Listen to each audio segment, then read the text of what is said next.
the Osgood Schramm model of communication in a nutshell. Have you heard of this model of communication, or any model of communication for that matter? The most likely answer is you have not. Communicating is done in a day-to-day life in so many mundane ways that we don't often get to think of the complexity of it. In this video, we will be tackling the model of communication made by Osgood and Schramm. The words may seem pretty complex, but trust me, they're easy to understand. First of all, we have the message, which is what a person is trying to communicate. For example, you want to text a friend, "Hey, wanna eat out later?" Inviting them to lunch is the message you want to tell them. Second is the encoder. The encoder is a person who sends the message and where the message originates from. Using the previous example, since you are the one who sent the message, you are the one who is entitled to be the encoder. The decoder is the person who receives the message. In this example, your friend is the person who received the message as the message was addressed to him. He is the decoder. When your friend replies back, that's when you become the decoder.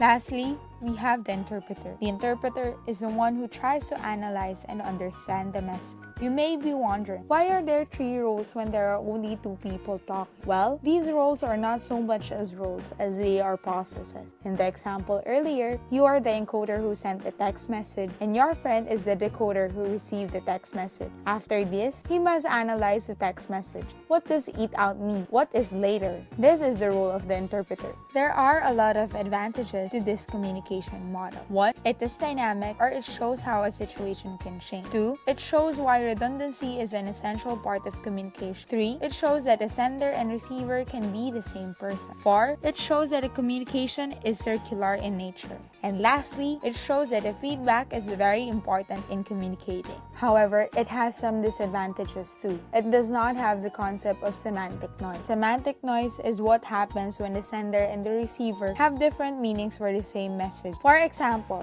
your friend could interpret the message as you asking them out on a date. And for clarification, your friend responds with, "Haha, what do you mean?" The second disadvantage is that the model of communication assumes that the moment of encoding and decoding does not happen simultaneously, which is often not the case with the face-to-face discourse. People can talk at the same time or over each other, and misunderstandings can still be made, which is not illustrated in this model. Overall, the Osgood Schramm model is a good model that illustrates feedback, a concept that is left out in some earlier models of communication. It could, however, as with all things, use some fine-tuning.